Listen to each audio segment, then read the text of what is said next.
Young Junk.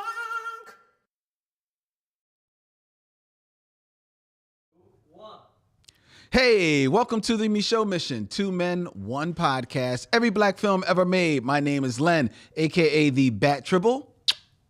And as always, I am joined by my partner. Hey, this is Vincent Williams. Tonight, ladies and gentlemen, it is our first episode in the merry month of May. You know what that means. It means our annual dedication to black films that maybe on the outside look like they may be a little dubious quality-wise. We like to call it May, I have another one of those bad black movies. And tonight, ladies and gentlemen, we have a film that, is it a bad black movie? I was about to say, we might be breaking the rule already. I know, we don't know. From 1975, it is BUCKTOWN. Yes. Starring Fred Williamson, Pam Grier, Thalmus, Rasulala, and Tony King in a film that is brought for your presentation tonight by our very special guest. If you are a reader of hardcore crime noir novels, ladies and gentlemen, then this is the man that you have been reading for the past few years. He is the one, he is the only Gary Phillips. Gary Phillips. Here on the Micheaux Mission. Yeah. Hey, Gary. Thank you. Gentlemen, thanks for having me. Thank you for joining us, Gary. Absolutely. We can't wait to get into reviewing BUCKTOWN. Before we jump deep into it, I'm curious as to why it was you chose to select this film, BUCKTOWN. Well, given the nature of the podcast, and you guys did ask me, well, what would be a film that I would recommend, and it had been some time since I had seen it, but fortunately, it wasn't so long ago that I didn't remember the sort of the basic plot, which I still think is a pretty cool plot, which is to say, and I guess we'll get into this when we start talking about the film a little later, but the idea that here's a cat who comes back to, well, I guess it's his hometown, but he's certainly come back to bury his brother. Right. And there's the racist cops are running over everybody and, getting their cut and bribes and this and that. And so he brings in some of his old, well, in particular, he calls on his old running buddy, who then, of course, brings in these other cats to clean up the town. But, of course, they find out, well, hey, you know what? It's good to be king. And so then they're going to run things. So the idea that there's this shifting alliance and, and clearly this break between the two old partners, the two cats that grew up together, I don't know, man. There's something certainly classical or something even biblical about that. So that really, it appealed to me then, all those years ago when I think I first saw the film, and then now rewatching it lately, it's still, that element is still there, and I just think it comes through, and it, like I said, it's a great kind of classical, flaws about the human condition and about these two guys trying to, both trying to make it, but both trying to make it in different ways.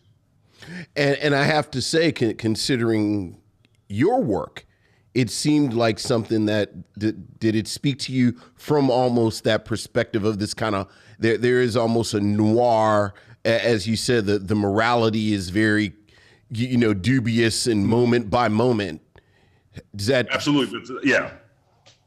Yeah, I agree with that. The idea that it's funny too, because I'm actually working on a novel now. It's a little bit different than what I've been writing lately. It's a heist novel, and so the main character is a professional thief. Now, it's a character I've written about before, but it's always kind of interesting to go back to that kind of character and look at the world that he inhabits. And so, in a certain way, of course, we know that Duke inhabits that world as well. Now, apparently, Duke has been more on the street. All right, I guess Duke started out just as shady as Roy, but I think it seems to indicate that somewhere along the line, Duke more or less kind of walked the straight path. And if anything, right, Duke is the reason he gets motivated, of course, he respects his dead brother and his town was his dead brother's town. So yeah, I think those elements. I mean, you can't beat that for great characters, because not nobody's a goody two shoes. Everybody has this dark and light they're trying to wrestle with, and absolutely, and I think, and that for me, that also makes great characters when you portray them on the page. Missionaries, and each and every one of you are out there who are watching as we are streaming live from Young Junk, Philadelphia's premier video podcast palace here in Philadelphia, PA, streaming to Twitter, streaming to Facebook, as well as to YouTube, where we see each and every one of you missionaries out there in the chat. Hello, missionaries. Good evening, one and all. We're going to do things a little differently tonight, ladies and gentlemen.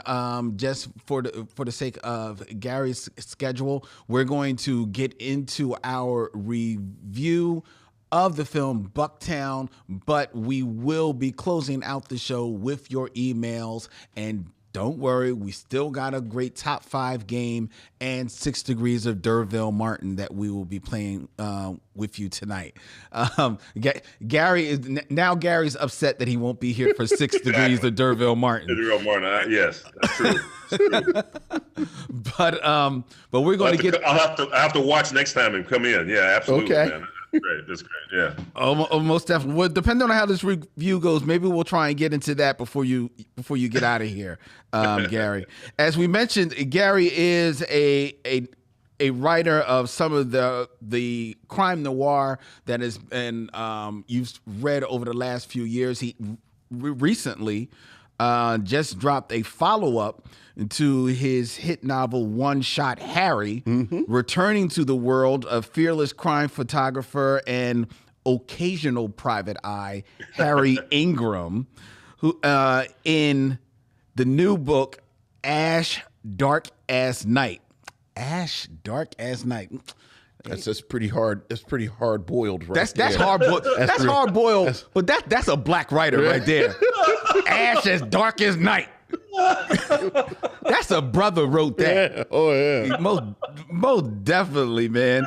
This is an atmospheric dive into a city on the brink that's brimming with remarkable historical detail as Harry finds himself in the LAPD's crosshairs after capturing damning evidence of police brutality. Dun, dun, dun, dun.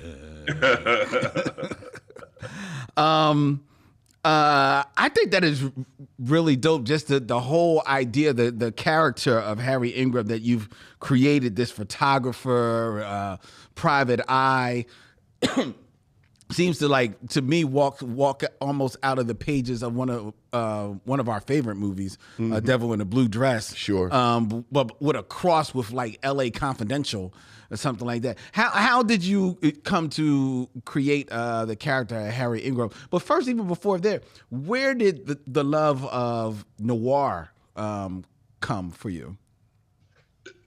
Well, then, it goes all the way back. It really goes all the way back to, as a kid growing up in South Central. Well, initially, of course, I was just reading comic books, and in fact, in those days, in my part of the hood, you just read Marvel. You didn't read DC because DC was silly, right? Yes, it was. Yeah, in those days, it wasn't. It was before the retconning of Batman, with Neil Adams and later Frank Miller. So you read Marvel, right? And those guys had angst, and and the Hulk, hated to be the Hulk, and Spider-Man had anyway, whatever. And then of course, as we know, the Black Panther is introduced in the pages of the Fantastic Four.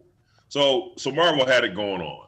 All right, so somewhere along the line, from comic books, I finally get to I guess in my teen years, I finally get to reading real books. And I should always mention that my mom was a librarian, so we always had books around the house. Not like okay. Yeah. But you just wasn't reading them. The books were there, but you was... Yeah, exactly. I just wasn't reading them. So now I'm sure you cats know about Holloway House. Mm-hmm. All right. So in those days, Holloway House were those paperbacks for the young out there in the audience. Holloway House was a white-owned publisher here in Los Angeles, but they published, quote-unquote, the Black experience. Exactly. They published Iceberg Slim, a.k.a. Robert Beck, and they published Donald Goines, Joe Nazell, among others. And those books you didn't find those books in a bookstore. You Right. found those, not in those days. You found those books on the spinner rack at the Thrifties, with the Thrifties drugstore, you know, or the Ralph supermarket. And needless to say, those weren't the. My dad might have been reading some of those, but those weren't the books you didn't find around the house. So your mom didn't bring those home from the library. No. Those weren't on the pile next to Richard Wright and Zora Neale Hurston. That was not, no. But being out and about, you know, as teenagers do, young people do, I stumbled on those, and at the same time, though, interesting enough, and we might say that those are all sort of kind of crime novels. Right. And at the same time, though, then I also stumble on the kind of the classics of the crime genre, Dashiell Hammett, Raymond Chandler, and then a little later Ross McDonald. So all those I started reading that material, and that's really how I then kind of got a love for mystery and crime fiction novels early on. And then I can't forget this either. So giving away my old age. This was also at a time when Bantam Books began reprinting this 1930s pulp character named Doc Savage. Oh, yeah, and those have those great covers by the illustrator James Baumer, which of course attracted you to these books. And so I also started to read those, as well as I think eventually they were reprinting The Shadow. Anyway, man, so is and of course got all the influences coming together, man. Exactly. Yeah, real so that's the lineage of all the stuff that I write now. Yeah. Oh, and then the second question, real quick, in terms of Harry Ingram, he's really kind of inspired by two real life figures.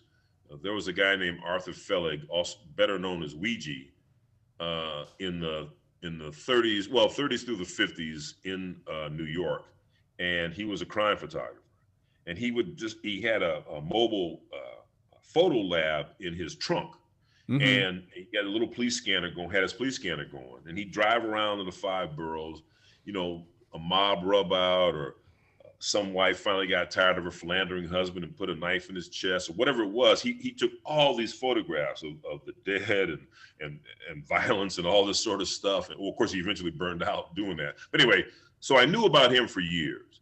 And then some years ago, here in LA, I went to an exhibit at the California African American Museum for a photographer here in LA named Harry Adams, who I didn't know about. Now, Harry Adams was black. Arthur Felig wasn't black, but Harry Adams was black. And he was check this out, he was a freelance photographer and a part-time barber. And, nice. Yeah, that's pretty good. That's right? a real black job right there. Yeah. That's right. So once I learned about Harry Adams and then knowing about Arthur Felig, at some point, I use those two as kind of inspirations, because my Harry Ingram is certainly different from those other two, but certainly they were inspirations on the road to creating my guy. Okay. And since you brought up so many pulp/comic influences, we also have to mention you have a bit of a comic writing career as well. I know. Angel Town is a certified classic, and Lynn and I were talking earlier about Vigilante Southland. So you want to talk about your comic writing a bit? Yeah, I've had the pleasure to not write as many comics as I would like to, I might add, but I've had the pleasure to dip in and out of doing some miniseries here and there. As you said, I did Angel Town for Vertigo, or back in the days of Vertigo. I guess now it's it morphed into Black Label at DC. Anyway, but back in those days, and then also helping to revive or my take on Vigilante, also for DC. But I've done some stuff for Boom Studios here, which is a comics shop here in LA. And now recently, then I've got Cold Hard Cash, which is running as a Comixology original. But this takes a character of mine, Martha Cheney, who I've written 2 novels about and a couple of short stories about. And she's a ex-showgirl turned kind of an outlaw character. Really, back in the day, it would have been Pam Grier playing her. I was about to say she has a Pam Grier vibe. That's exactly what I was thinking. Yeah. Yeah, and she's a courier of kind of under the table or cold cash for the high rollers in Vegas, in modern Vegas. But in this story, she invariably, of course, is on the hunt for either money that's stolen or money that's taken from her or absconded from other people. And in this case, she's looking for money that's been essentially taken from another old buddy of hers, or old friend of hers, and she's come to L.A. to hunt it down. So yeah, I'm really pleased, and that's up and running now on Comixology, and hopefully in June it'll get collected and then republished in print form. What was the impetus to take her out of from the novels and then do it in a graphic novel? Well, I had the opportunity to do a couple of pitches to Comixology Originals, and I thought, and it's funny, you Vincent mentioned Angeltown a little earlier, and Angeltown, that's Nate Hollis, my private eye character, one of my private eye characters. And I've taken Nate from comics, and now I've done a couple of anthologies with him in short story form.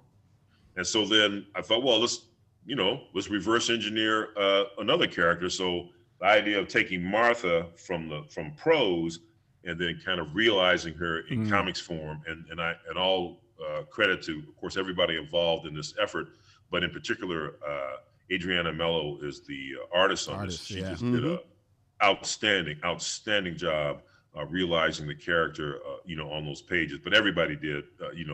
Greg Lockhart was my editor, who shepherded this whole project through, and John and Tom. John was the colorist, and Tom was the letterer. I mean, everybody just did just a bang up job making the miniseries happen.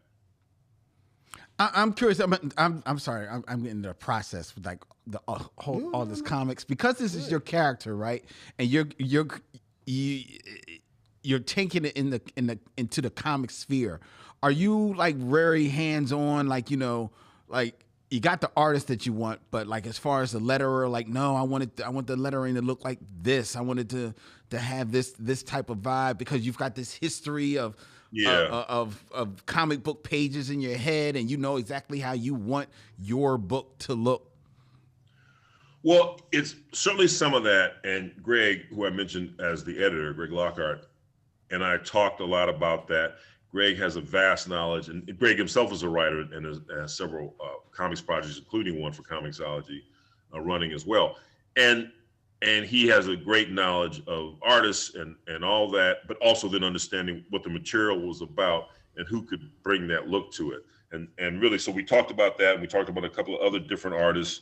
We looked at quite a few samples, but in the end, there was agreement, certainly between he and I, in terms of then, okay, these are the people that can realize and bring the vibe, the feel you want into this material, to the page. Because you're right, as you said, Linus, it is very interesting about comics. I mean, people often, I guess, don't think about it from the outside. But man, there's a lot of work goes, because this is, it's a detailed assembly line process. It's a lot of work to make a comic book. And so then, man, if everybody's not kind of in sync, I mean, it kind of shows up. It kind of, you can kind of get that sense of, oh, wait, this is not quite as smooth as it could be. So yeah, things have got to be, things have got to be happening. Things have got to kind of line up, and sometimes it takes work to make that happen. Most definitely. One last question, and this is about the Harry Ingram, but maybe even any of your characters.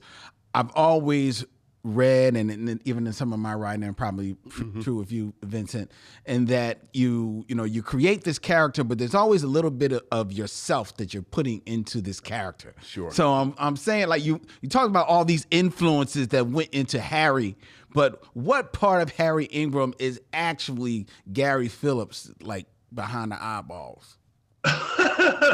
Oddly enough, not so much of me is, but I'm going to answer the question because this has come up a couple of times. It's really my dad who shows up in Harry, but that was my dad and I were pretty close. So somewhat subconsciously, and my dad has shown up in other things that I've written, but it's really, and my dad was a World War II vet. Now Harry is a Korean War vet. Now Korean War is sometimes as they say, the forgotten war. That war between World War II and Vietnam. and it's just that there are certain things about Harry. Although I will say this, although this is something of the same with several of my characters, Harry smokes cigars and I smoke cigars. So there is that. There you go. But really, I think less me and more, not my dad so much like, word for word kind of thing, but kind of certain sensibilities or kind of that outlook on life of a man of a certain period in time, right? So, we're looking at LA in the 60s.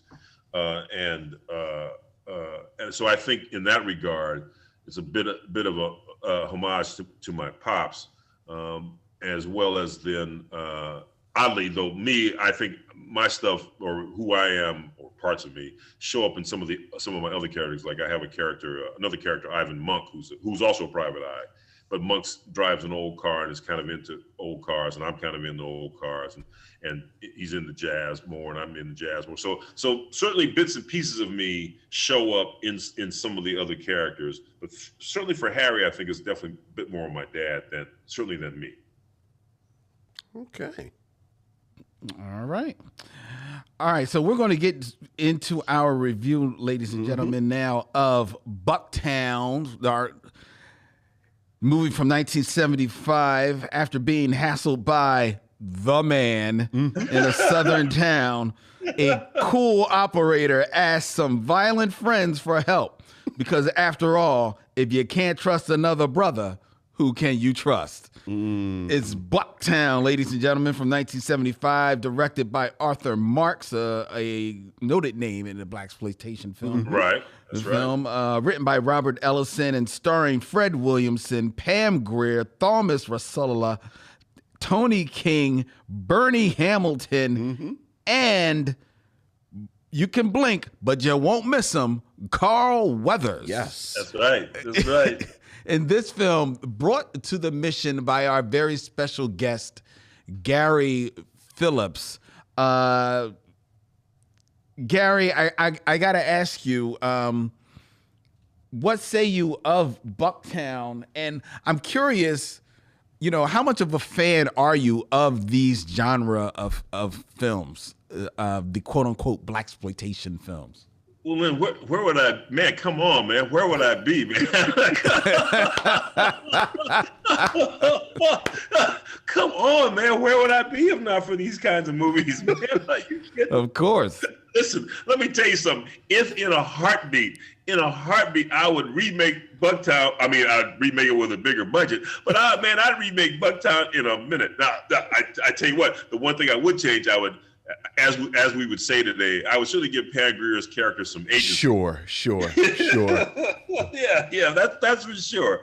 But man, listen, you say what you will, and actually, watching it again recently, as I said, man, I've been so long, I'd forgotten. As we mentioned, I'd forgotten that Carl Weathers and Captain Dobie was in it, and but it has its moments, man. So no, listen. On the whole, I was pleased watching it again. But and as we could certainly say of quite a few films of that era, man, if they would have had a real budget, I think would have really had something. Yeah, this movie was only made for $375,000. Yeah. Oh wow. Yeah. Stars Fred Williamson. Do you know where it was shot? It was Kansas. Yeah, it was shot in Kansas. Yeah, okay. Right in Kansas. Fred Williamson stars as Duke Johnson, of course. Of course. Who they can't just have names like Harry Ingram. No. Duke Johnson. Duke Johnson. You put white people who have never met black people in charge of naming black people. These are the names you get. You get Duke Johnson. Duke Johnson, who returns back to his hometown to bury his brother, whom we never met. Never meet. Right. No. And never actually see. So it's only through context clues that we learn that his brother's standing in the town, the town called BUCKTOWN. So BUCKTOWN is not just the name of the movie, ladies and gentlemen. It's the name on the map. Yeah. For the city that Duke returns to, that has kind of like it's got its black part of town, but it's decidedly predominantly white. Well, I think it's small town. I think it's a tourist trap. Like, I got the sense right. that they say there's a river and people come across the river on the weekends. You know what? party. I did never name the river, so I didn't even catch that reference. They say people come across the river, and apparently there's a military base. Yes, somehow. I see that. So this is the kind of cash. Well, they call it BUCKTOWN. You think it's a derogatory reference to black people, but it's actually like make a buck. A town to make a buck. It's a town to make a buck. So That's right.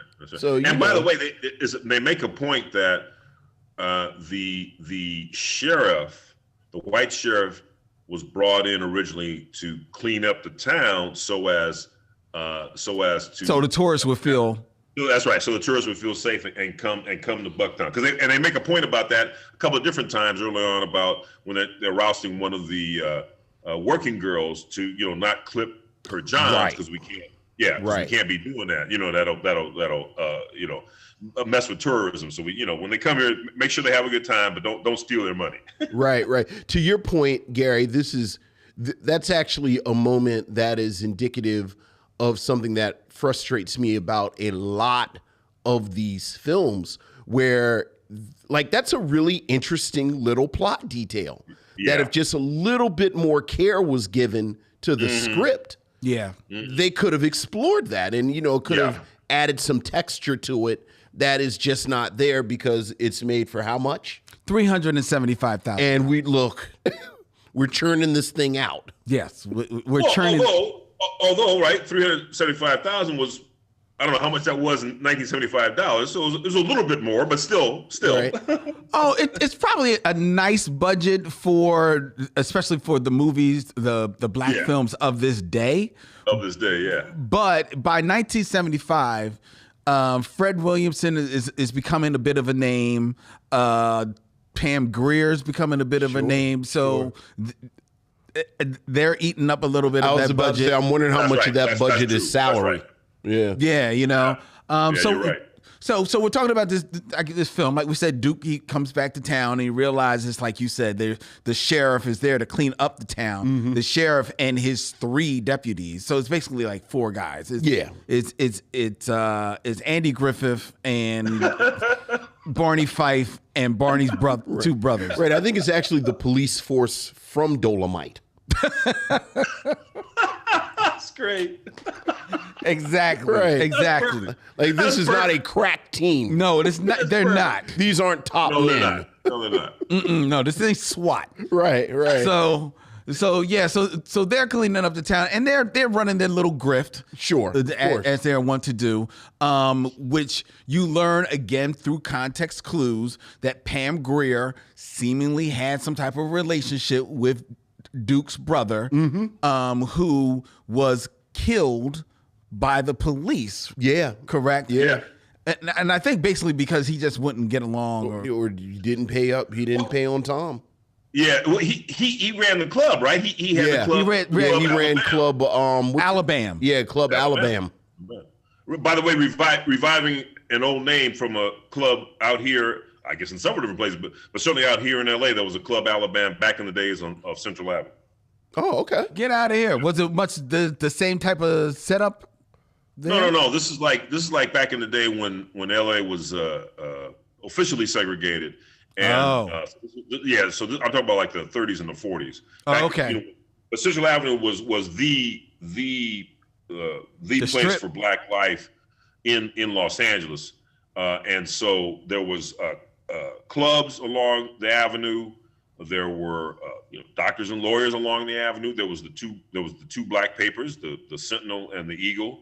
There's a little bit of that, a little bit of vestiges of that in One Shot Harry. Okay. But by the 60s, it was no longer its heyday. Okay. All right. Yeah. So Duke runs afoul of the cops. He's like, he doesn't even want to be there. Sure. Because you learn, again, through context clues, ladies and gentlemen, that Duke was a little bit estranged from his brother. He was out there in the world. Sure. You know, living his life. Maybe like I think you alluded to a little bit earlier.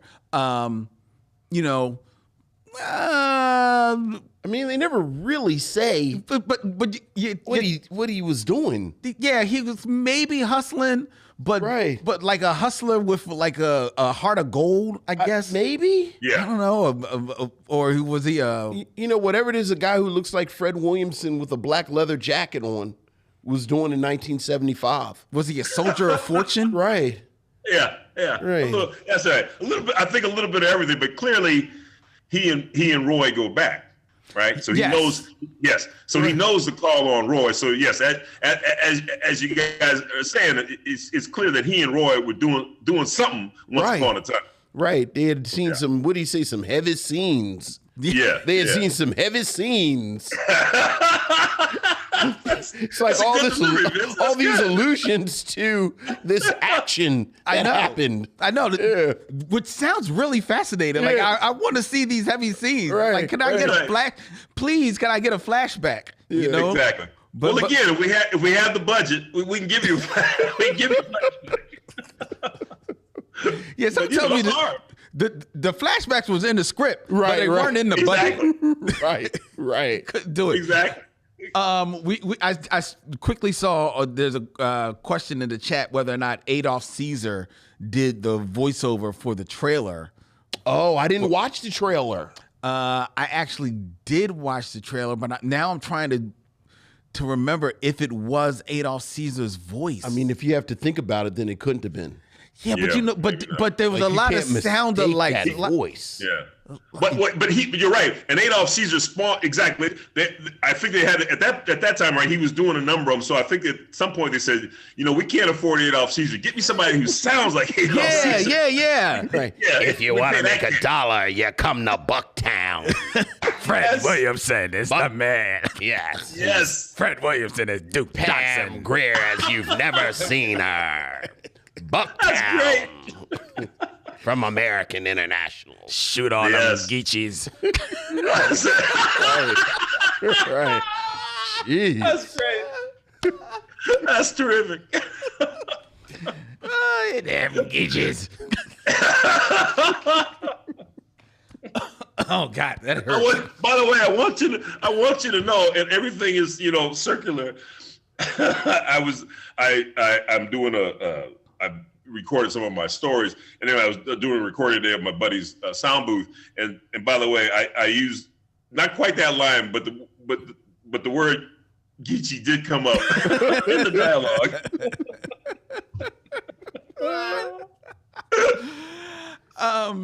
So okay, we're getting ahead of it, ladies and gentlemen. I'm just trying to teach you tell you a little bit about the plot, so we can go in on a movie. Right. So, like you say, he Duke's not having a good time with the cops, so he calls his main man Roy Thalmus Rasulala to come to town and help them clean up the town. And I think they basically say, well, "We killing people." Like, right. Like, what do we mean by clean? Yeah, that's right. Is that this group of men need a clear directive. What are the parameters of clean? Exactly. No ambiguity, bro. Right. And by the way, it does seem at a couple of different intervals, Duke seems a bit aghast at, right? Because he even mentions early on to Roy, you know, something about, you know, you're getting violent in your old age or something like this, right? Yeah. Right. And when they shoot one of the cops, you know, Duke is like, oh, I didn't know we were going that far, but not. By the way, not that Duke stops them.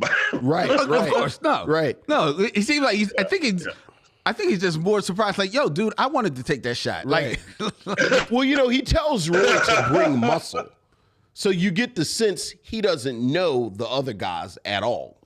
Right, because he has to introduce them. Right, he just knows Roy. He only knows Roy, and Roy shows up with TJ, who's played by Tony King. Yeah, the great Tony King. Great Tony King. Yeah. Hambone. TJ's, yeah. who's played by Carl Weathers. Yeah. And then I think there's a third person too. But Yeah, there's a third brother. Yeah. Is that TJ? No, that TJ is Tony King. Yeah, TJ. No. Yeah. TJ. There's a third brother who's walking around there too. But and what I've actually was interested in learning, because I didn't know this about Tony King. Mm-hmm. Fred Williamson famously is an ex-football player, NFL player, and Carl Weathers is as well. Mm-hmm. But so is Tony King. Yes. I didn't realize that Tony King had played one. Yeah. So they're all like, but so you imagine they're probably all friends from football. Right. All come together, breaking into acting. Right. You know? So anyway, and Lynn, let's not forget. As soon as he sees her, Tony has. How shall I put this so I don't get me too? Tony has incorrect desires for Pam Grier's Aretha. Yes. Yes, he does. Yeah. I believe the word you said was incorrect. Yes. I wouldn't say they were incorrect. They were. Now, you know, they perhaps were inappropriate. Inappropriate. Yeah. Yes. But you know, the man had eyes. You know. Yeah. You know, so I understood. Right. I understood where, but you talk about how Duke is aghast. He seems to be aghast mostly at TJ. Because TJ is, you know, he's looking at Aretha, Pam Grier, a certain kind of way, which, like you said, it's like, bruh, it's Pam Grier, right? And in this movie where there are other black women, there are other black women, and there's Pam Grier. I mean, look, man. So I mean, what do you expect? But then he gets to your point. TJ is like just maybe a little rougher around the edges, and that seems to set Duke off. Like Duke is like, nah, we shouldn't be shooting. Like I think TJ shoots one guy in the butt, and he's like, why you have to shoot him in the ass? Like y'all beating people up, you throwing people out the door, but you mad that he shot the dude in the ass? You know, it's principalities at play. I don't think so. I don't think so. Also, in this movie, and maybe this you could tell me this, Gary. Did all automobiles of the 1970s spontaneously combust when they were hit in the back of in the trunk? It was a dangerous time. Cars just blowing up all over the place. That's right. Well, it is the case. It is this is perfect. This is a perfect answer because I didn't mention my dad was a mechanic, so I have a bit of shade tree mechanic experience of cars of that era and into the 80s. By the time they get the carburetors, that's it. I'm done. Right? We get the computer chips. I'm gone. But it is the case that the fuel tank is in fact in cars of that era. The fuel tank is below the trunk. Right. Okay. That's true, right? That's where the fuel is. But it is also the case, this is just for movies. It is very unlikely when you ram a car, even if you ram a car, in the rear, it would explode. They're safe. Even then in the era of when you didn't have to buckle your seatbelt. Even then, there were safeguards built in, so it's pretty hard for a car to explode. They can, but not as much as need them to explode in movies. Right.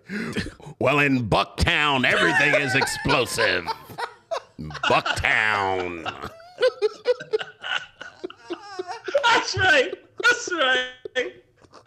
The cars, the women, everything. Exactly. Everything blows up in Bucktown. Everything blows up in Bucktown. That's right. That's right. Yeah, buddy. Oh, God. All right, Vincent, what you got to say? Let's go in. Look, it is. I am a fan of blaxploitation films in general, and I like the energy. I like. I'm actually charmed by the low budget. And, you know, within that, however, you kind of get used to certain things, used to certain patterns. And we talked about it a little bit. The small town police were very by the numbers. Oh, yeah. Very sort of cookie cutter. You know, there's one moment where they kind of stay a beat longer than they have to with the sheriff, and they show him praying at dinner. At dinner.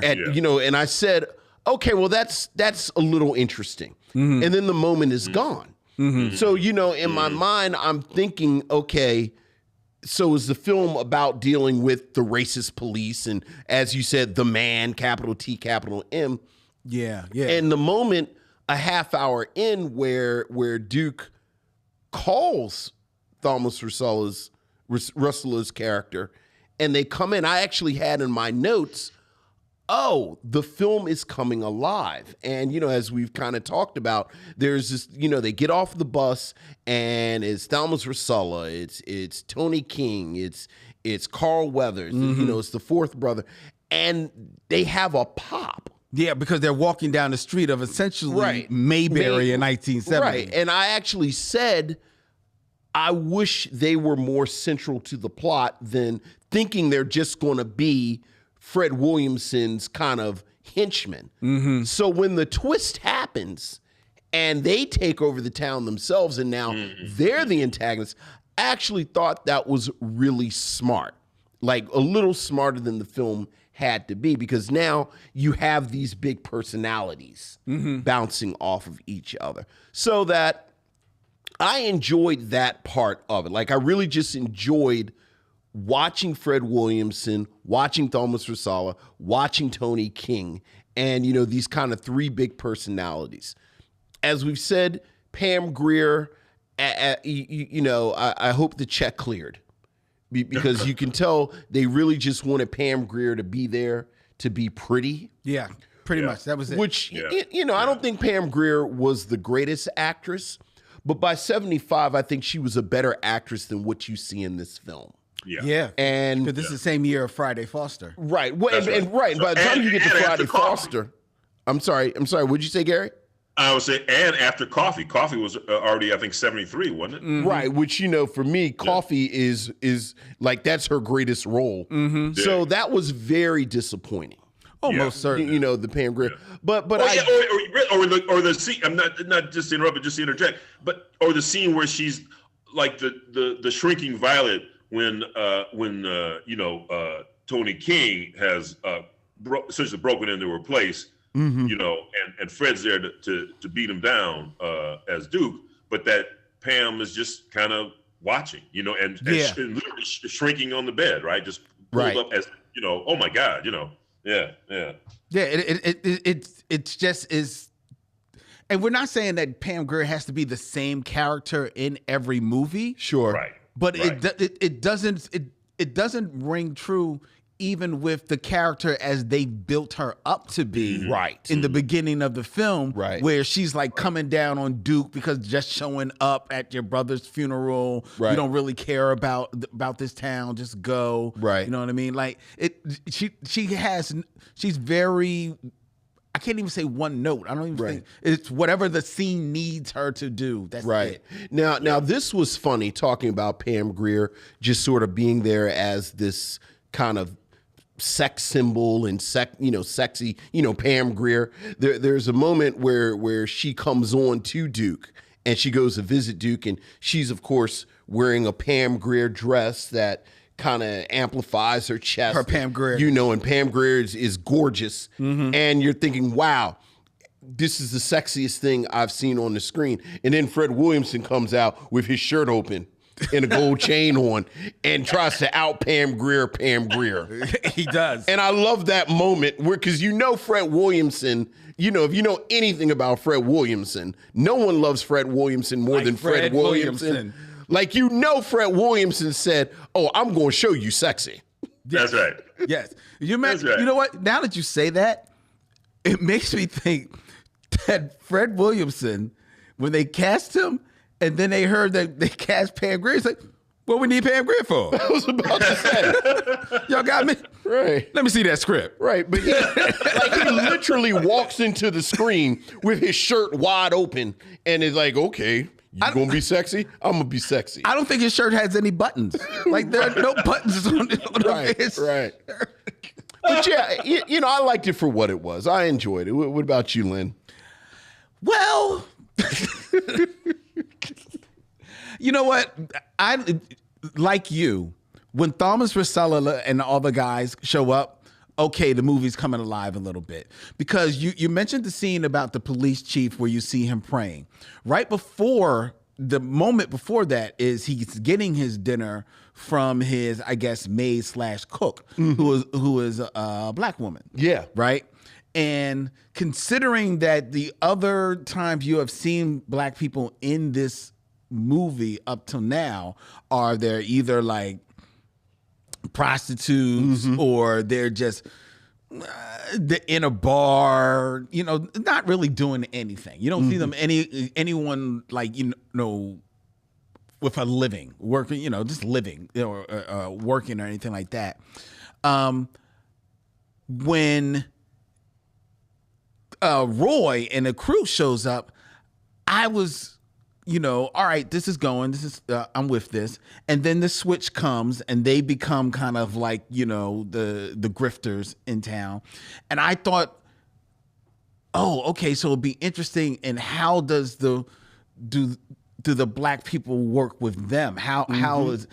What's that dynamic going to be? Right? Let's see them play with that a little bit. And while you see Pam Grier's character pretty much like, you know, shout out like, oh my God, this is what, you know, these guys, they've taken over the town.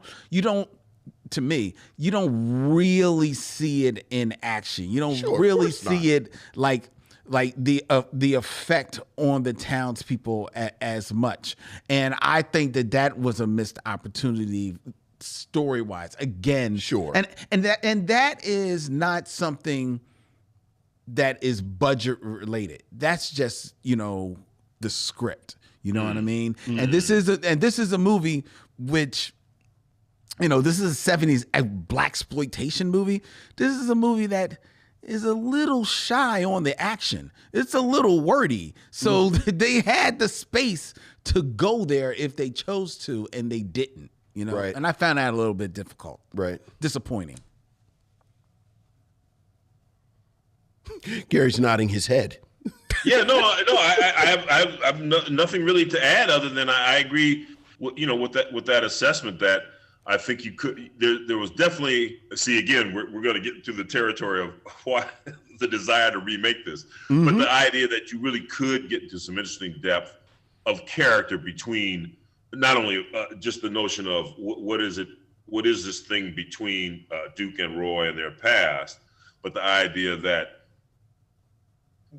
you know, to a certain extent, Vincent, as you said, as the deputies are somewhat cookie cutter, you know, our crew becomes somewhat cookie cutter too. So you don't get a sense of, well, wait a minute now, what does each guy want, and could that be something that develops, you know, in the context of their relationship with other people in the town? And by the way, it's a heck of a long time. Maybe I think we're damn near halfway in the film, or maybe a little past halfway. We find out that the mayor is black. Yeah. You know, arguably you get a little bit of the foreshadowing that the government is black when he goes to the county seat to settle the estate, and you see black people working there. But even like you said, this is a really kind of potential plot point that could be explored, that the local government is black. And look, Lynn, to your point, saying that this isn't a budget thing, I think when we talk about these blaxploitation films, we talk about this sort of the sort of lack of attention, lack of care that a lot of these studios had. And certainly we start with the budget. But to your point, it isn't always just, like it really is just, we see these scripts and you say, if this could have had another draft, Yeah. 2 more drafts. And we say this again and again and again, whether we're talking about this, whether we're talking about Blackula, whether we're talking about, the candy tangerine man, whether we're talking about, I don't know if that could have saved the candy tangerine man. I'm saying again and again, we kind of looked at these films and say, oh, there's a nugget of something interesting here. If someone had just spent a little more time with it. So, to Gary's point, I think this is ripe for a remake. I think this is ripe for someone to pay attention to the story. Yeah. But as we know, in this time period, well, actually no different than now in that regard, you dedicated a certain budget to the project. You made the movie, and they used to call it four-walling, right? They used to four-wall the picture, right? And in that way, the movies, not only made their budget back, but they invariably BUCKTOWN made a profit, and made enough of a profit that said, okay, let's do something else with Fred Williamson. Let's do something else with Grier, et cetera, right? So it perpetuates itself in that regard, so that at no point, I shouldn't say at no point, but it's hard then to stop that kind of train from running and say, well, hold up, why don't we slow down for a second, take some of this money we've been making, and listen to the extent that he did. Listen, Fred, he directed and wrote some of his own stuff. Okay, it wasn't the best stuff, but he tried to take the reins of control, right? Right, he tried exactly. to I'm going to make the thing I want to make, and I think that's great. That's what filmmaking should be about.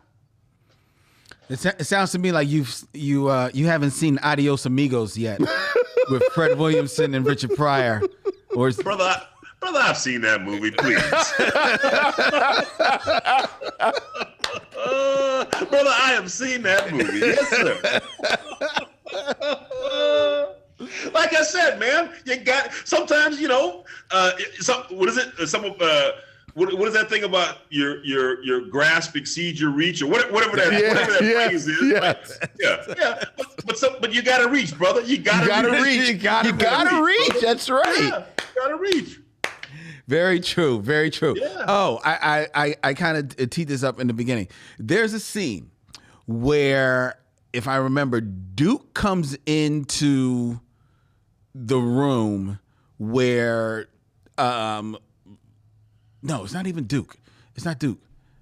I think it's Pam Grier comes into a room and she's looking for Roy. Okay. She's looking for Roy. And Duke's guys are there, right? Roy's guys are there. But Carl Weathers is not in that scene. Okay. However, there is a guy in that scene whose hair is almost exactly in the same afro shape as Carl Weathers, around the same complexion as Carl Weathers, but he doesn't have a mustache, doesn't have any lines, and they cut to him just to show his face. And then I think the other guy tells Pam Grier where Roy is, and she finds Roy. I believe that was supposed to be Carl Weathers. Okay. Interesting.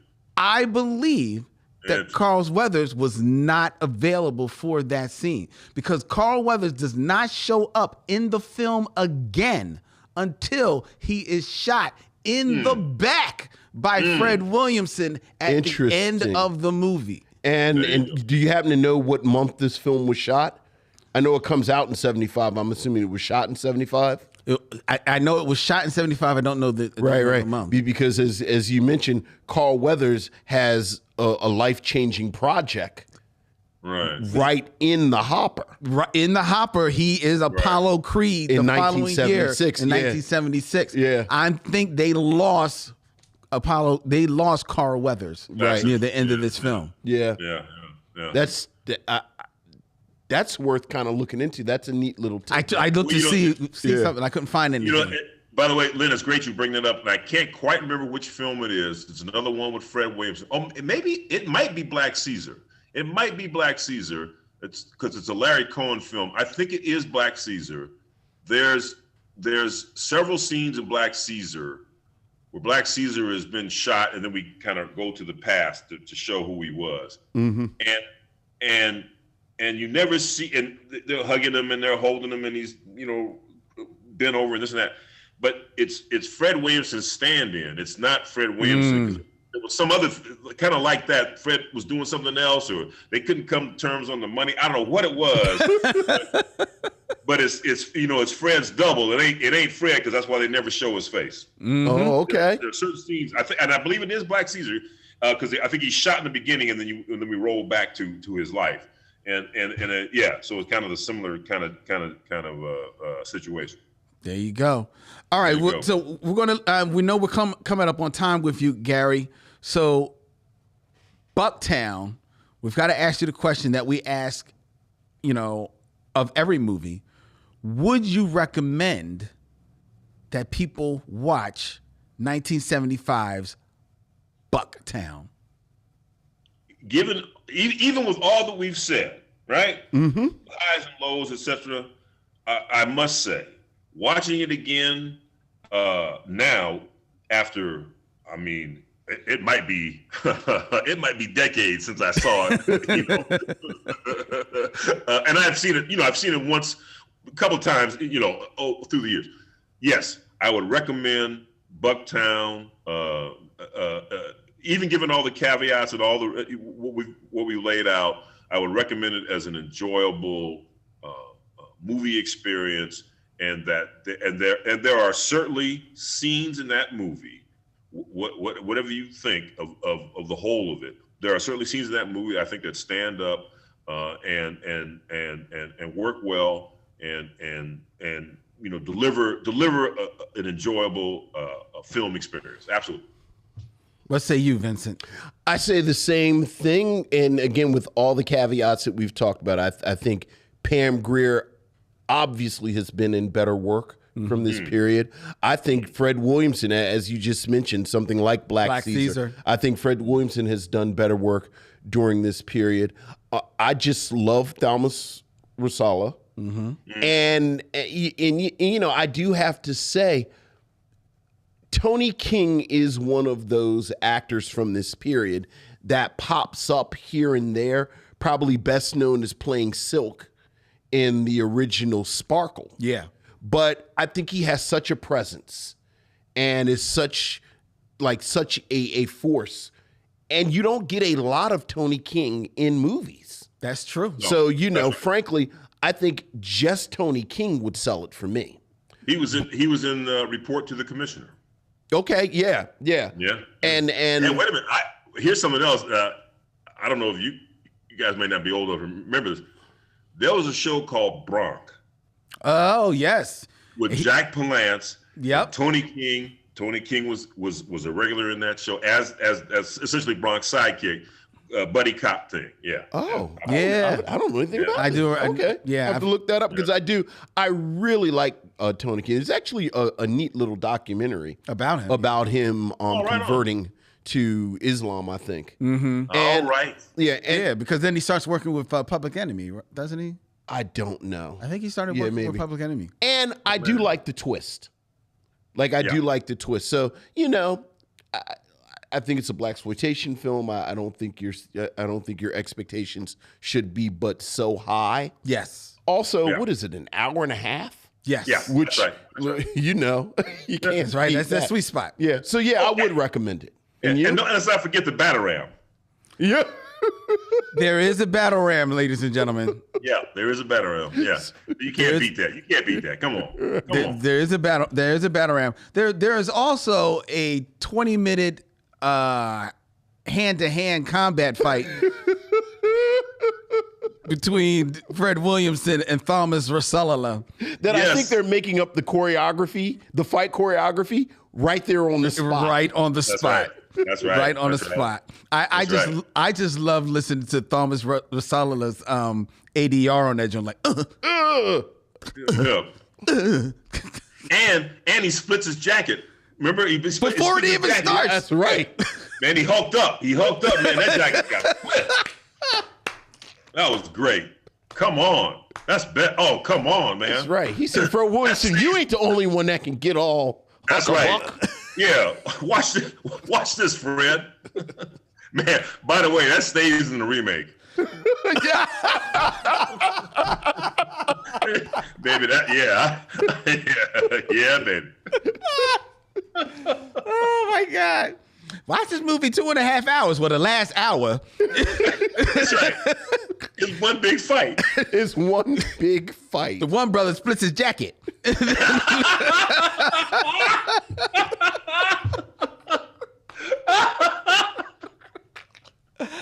the best, man. Come on. I'm going to steal it. I'm going to tell you right now. I'm going to admit it to everybody. I'm going to steal it. I'm going to put it in a book. Right. Yes. Oh, hell. Go ahead and watch Bucktown. That's right. Yeah. Give it to Watch it, man. Bucktown. Go ahead. Go ahead. Go ahead. Watch Bucktown, ladies and gentlemen. Oh, my God. This man has got to run. Gary Phillips, it has been so great having you. Thank you. Thank you. Real pleasure. It's been wonderful, you guys. I so appreciate having this discussion. It's wonderful. I love talking about this kind of stuff. Oh, it's terrific. Well, then you will certainly have to return with another film. Absolutely. I will do that. Yeah. I will do that. And we'll spend all the time so I can play, the 6 degree. Yeah, all that. Yeah, absolutely. Okay. That sounds like a plan. If you want to get in touch with Gary, you can go to his website, ladies and gentlemen, gdphillips.com. That's GDPHILLIPS.com. Gary Phillips, the book is on stores right now. Baby. Ash, Dark as Night. Pick it up. The next chapter in the life of Harry Ingram. Gary Phillips, thank you so much, my man. Take care, brother. Thank you so much. All right, y'all. Talk soon. Be well. Bye-bye. Most def. Oh, that was amazing. That was amazing. That was amazing. That was good stuff. That was good stuff. Well, Right. we're 0 for 1 in May I Have Another Bad Black Movie. Look, I love it so far. I'm having a ball. Oh, we are all having a ball, ladies and gentlemen. If you want to have a ball with Vincent and I invite you to join us live in person on Thursday, June 13th at Bryn Mawr Film Institute for the Chapter 2 of the Be Real Micheaux screening series, as the Micheaux Mission teams up with the Be Real Black Cinema Club to present the 5 Heartbeats. Because night like this, or where raindrops must fall. Speaking of, you gotta take your buzz, show your outfit. So yeah.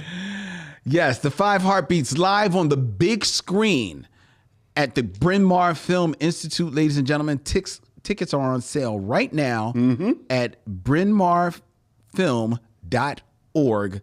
Join us for a live screening and talk back. It promises to be a really great time. Yeah, good times. Most definitely. All right. Let's get into it. Let's see what you all have to say to us as we go to your emails, or as we like to call them, Missives from the Missionaries. So what else is going on, Lynn? we have emails, Vincent. Ooh, missives from the missionaries. Ooh. Ooh. Ooh, missives from the missionaries.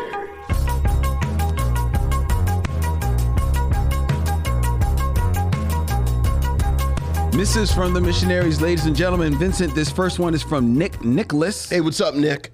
Greetings to both Len and Vince, as well as their special guests. That's for you, Gary. I am ready for the new episode. Before I start, I just want to say I watched Trouble Man, starring Robert Hooks and The Monkey Hustle this past weekend. Okay. A recommendation you guys should check out is Time of Essence, the magazine that celebrated Black women and Black culture on HBO Max and Hulu. It also has Micheaux fave Cheryl Lee Ralph featured in it. All right. Okay, I got to check that out. Mm-hmm. The other day, I was thinking to myself, a new concept you guys can try out. Okay. Which is the Micheaux test. Okay, all right. I know for a fact you guys heard of the Bechdel test, the test used for women in movies where two women converse about anything not relating to a man. Well, I thought it would be fitting for the podcast called the Micheaux test. You guys are on a quest to watch every black film ever made, so the Micheaux test could be an interesting assessment. If you guys ever did a Micheaux test for black movies, what would be the requirements? An example is Todd the black cat is I'm going to read this as he writes it. Todd the black characters talk about white people in some type of context. Times probably. Okay. Yeah. I figured that might tell me what it meant. All right. So how many times the black characters talk about white people in some type of context? Yeah. Would love to hear your thoughts from a fellow missionary, Nicholas.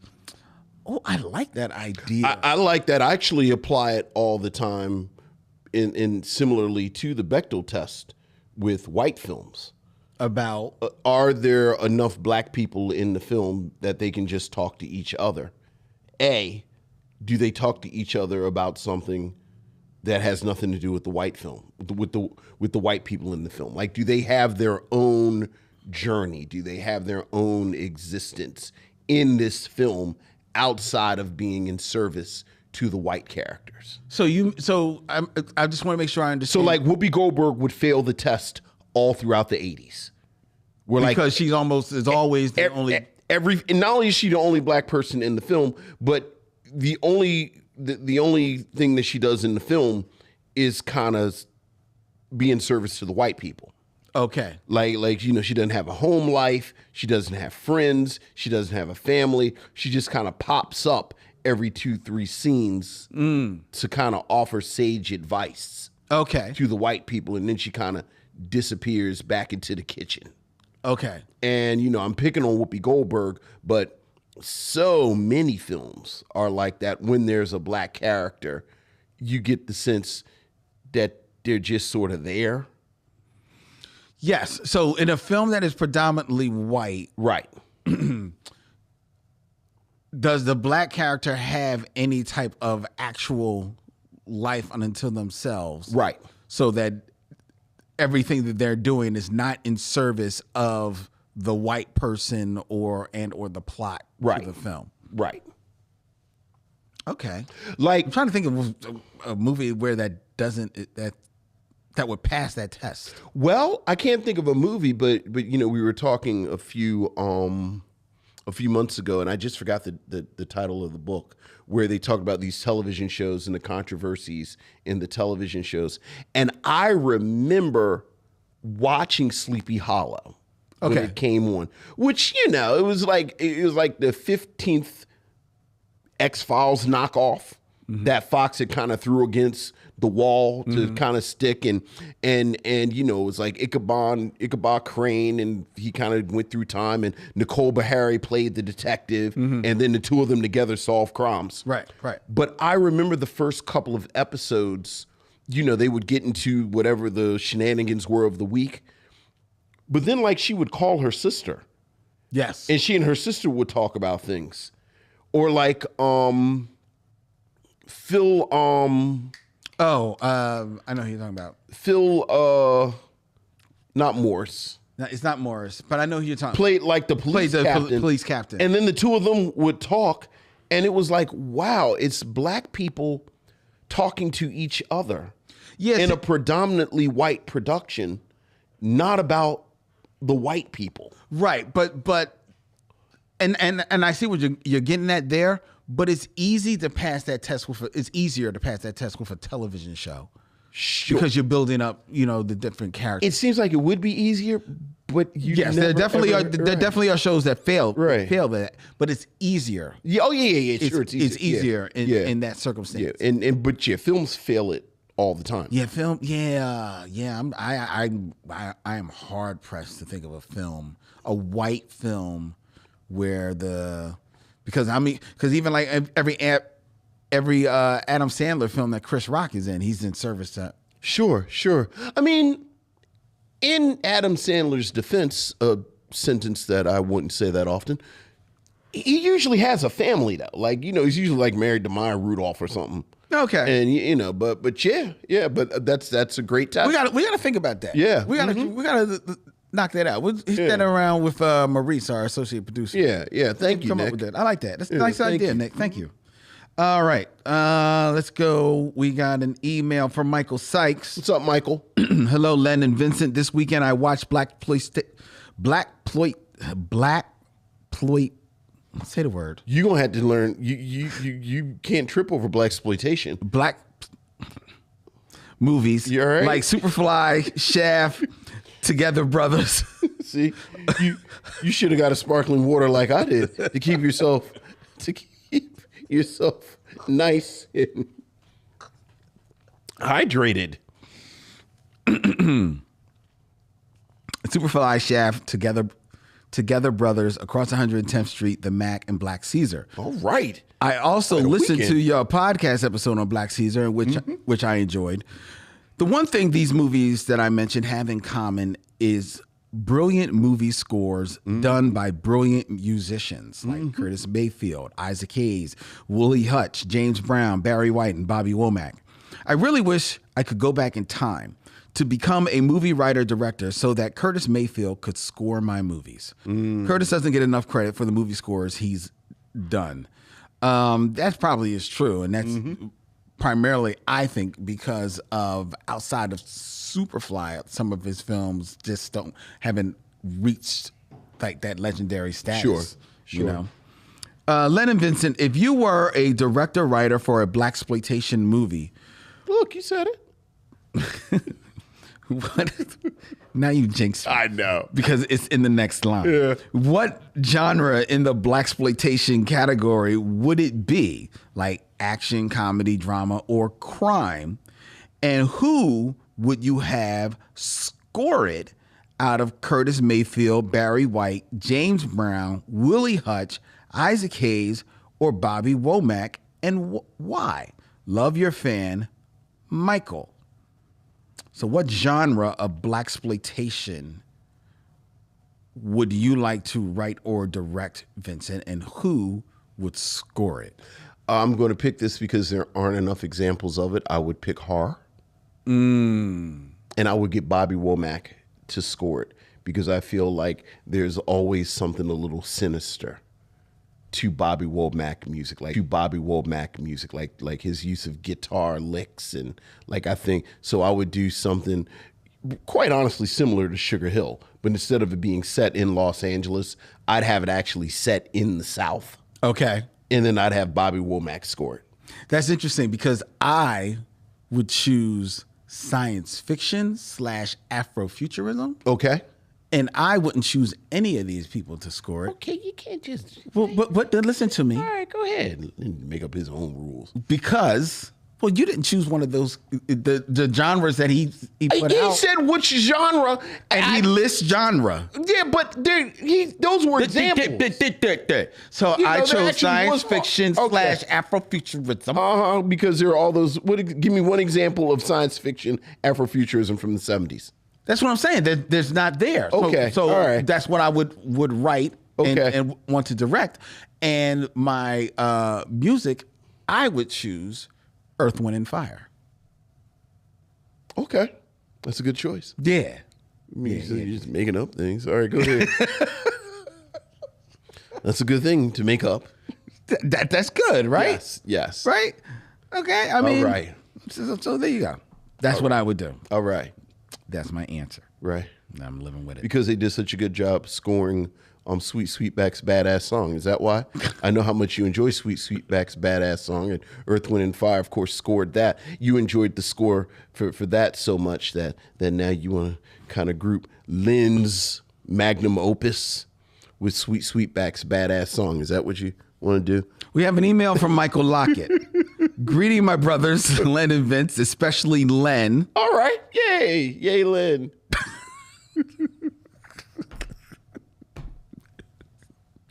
I have never felt more a part of the Micheaux mission than being cursed at.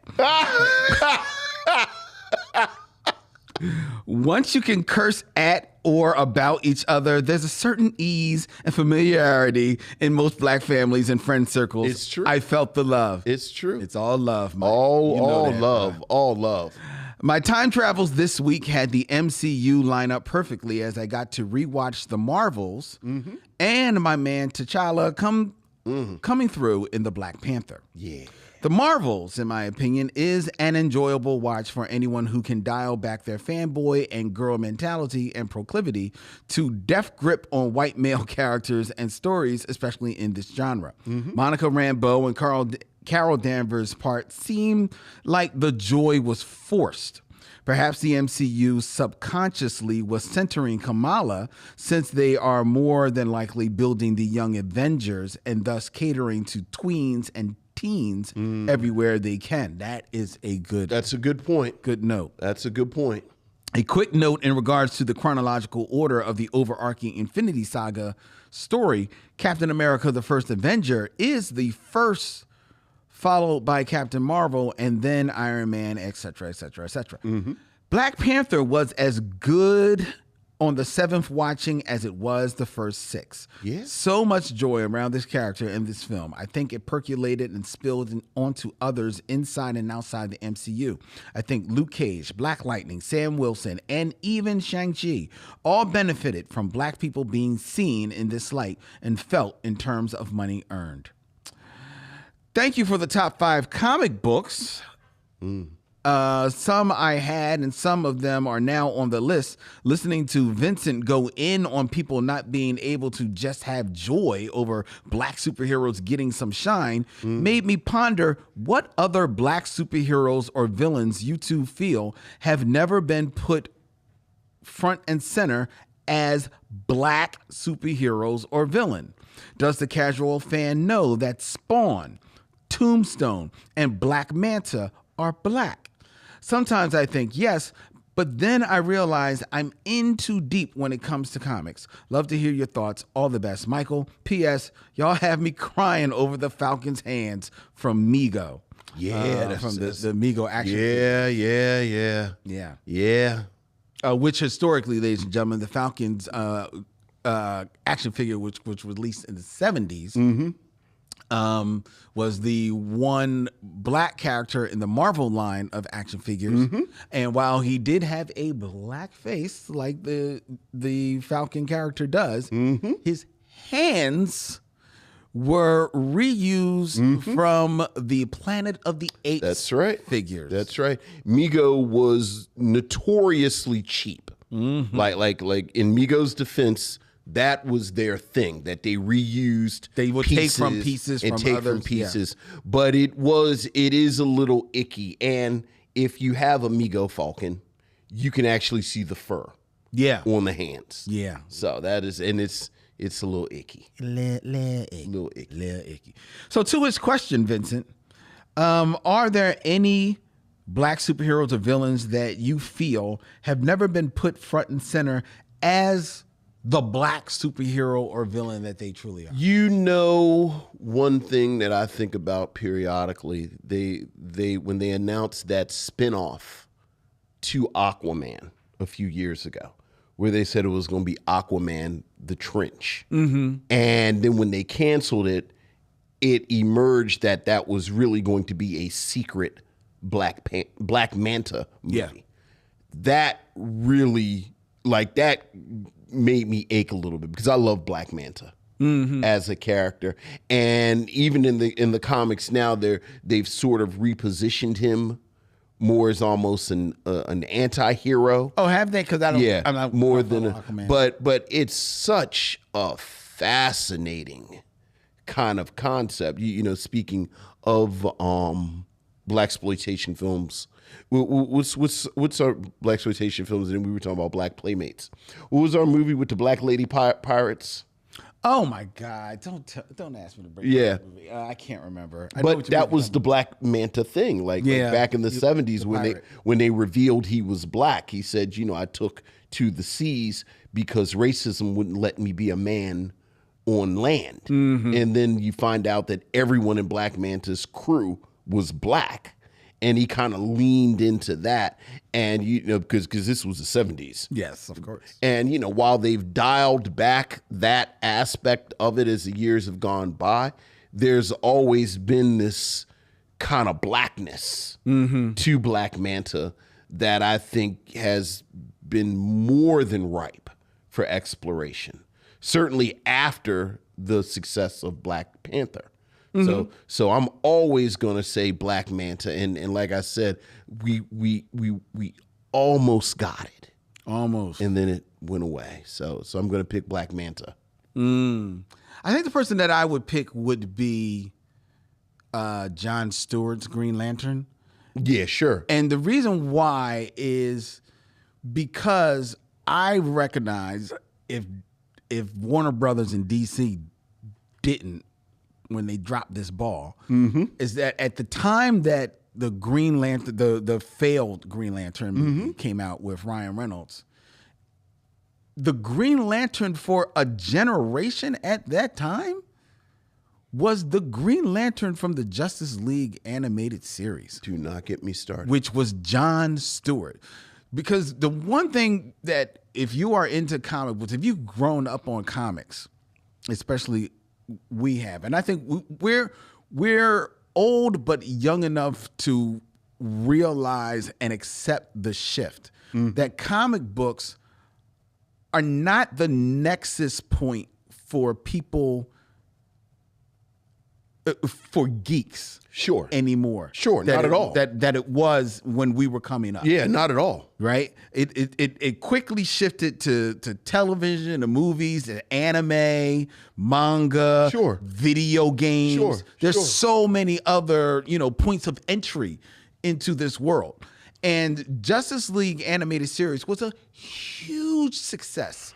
And for there are maybe at least two generations, certainly generation that would have been excited for a Green Lantern film when that movie came out, for that character to be Jon Stewart, who, and I'm sorry, I'm just going to put it out there, was, and every Green Lantern ever since is more interesting than Hal Jordan was for most of his creation. So that is the right that I would wrong and really up Green Lantern as a Black character. Look, I'm not gonna, because you know Jon Stewart is one of my triggers. I have like 5 sort of egregious examples of racism in comics. And this Jon Stewart situation, as you said, by any metric at all, Jon Stewart is the Green Lantern. Yes. And let's be clear, there were maybe 5 white men in positions of power who decided we don't want it to be Jon Stewart. Exactly. And they jammed Hal Jordan down people's throats. Yep. And part of the reason that the film failed is because nobody gives a shit about Hal Jordan. No.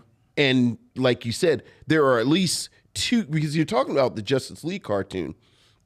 I had a kid, my daughter was a kid at that moment. So I actually spent a fair amount of time on the front lines of like toddler and like little person, first, second grader. There was like 2 or 3 toy lines. Yes. After Justice League. Yeah. Yes. That Jon Stewart. He's still the Green Lantern. Because everyone said, millions upon millions of people across the world know that this is Green Lantern right here. And you bring that up because even it's still true to this day. These cartoons, as much as we're watching them, they succeed only as far as the marketing will succeed. Right. And that Justice League cartoon was marketed and all over the place. That meant all over the place. Jon Stewart was on your birthday plates, your balloons, the action figures. He was in the video games. He was everywhere. I am not gonna get pulled in but the history of, again, it's like less than a dozen white guys hamstringing Jon Stewart quietly goes back to the 80s. Yeah.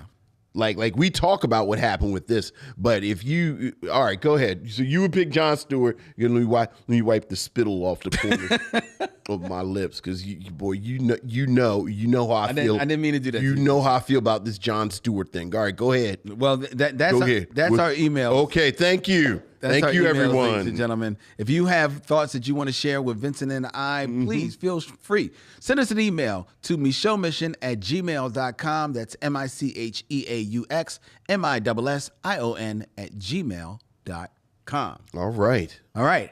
And now it is time for the top 5. All right. And not just the top 5. I guarantee this will be Vincent's favorite top 5 of all time. Ooh. Hit that music. Top 5. Who's your top 5?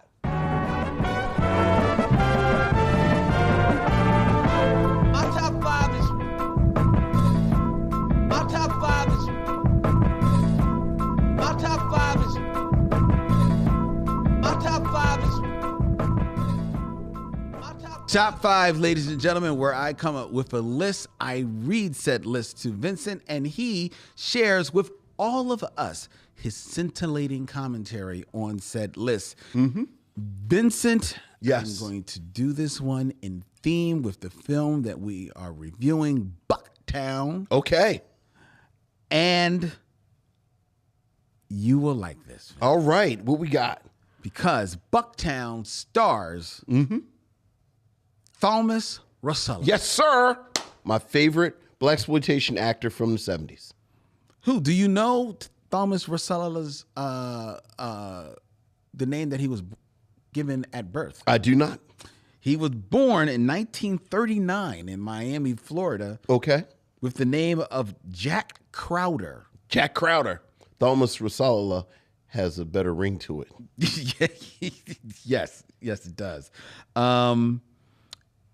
And he went to New York. He was born in Miami, but he went to New York in the 60s to become an actor. Okay. Where he made his Broadway debut under his original name of Jack Crowder as Cornelius Hackle in the all-hit musical and all-black cast of Hello, Dolly. Interesting. That starred Pearl Bailey and Cab Calloway. Wow. How about that? Wonder if there's some footage of that floating around. So he's a bit of a song and dance man. Well, of course he is. As a matter of fact, the company recorded a best-selling cast album. Oh, well, I'm done. In which Thalmus is featured on several songs. Oh, well, certainly. We have to see if that's. I wonder, would you look under Black Hello Dolly? But okay, all right, go ahead. He was throughout the next decade. He was one of the busiest black actors in the mid-60s, appearing on Perry Mason, The Twilight Zone, and Mannix. However, it was in 1968 when he became one of the original cast members. Okay. Of the daytime ABC soap opera One Life to Live that catapulted him into the national scene. Interesting. And then throughout the next decade, he would go on to show up throughout the 70s. Featured as Skeeter Matthews on Sanford and Son. Skeeter Matthews. He also played Ned in the autobiography of Miss Jane Pittman. Yes, he did. And he makes an appearance on the first season episode of Saturday Night Live as a priest in the famous Exorcist 2 sketch. I was about to say the Richard Pryor. The Richard Pryor episode. He sure does. That was very interesting. Okay. Yes, he does. You haven't even mentioned his big role on... okay, go ahead. I'm sorry. Please continue. So, keeping in theme, I present for you, Vincent. Yes. For your and our pleasure, ladies and gentlemen, the Thalmus Rasulala tapes. Nice. The best performances or most famous performances of Thalmus Rasulala. Okay, all right. What we got? Nice. Starting with number 5. Number 5. Where Thalmus Rasulala shows up as Omoru Kente, the father of Kunta Kinte. Right. That's right. In 1977's Roots, which is a dramatization of Arthur Alex Haley's family line from ancestor Kunta Kinte's enslavement to his descendants' liberation. It was Thalmus as Omoru who holds Kunta Kinte to the starry sky and says, Kunta Kinte, behold, the only thing greater than yourself. That's right. That's right. Yes, he did.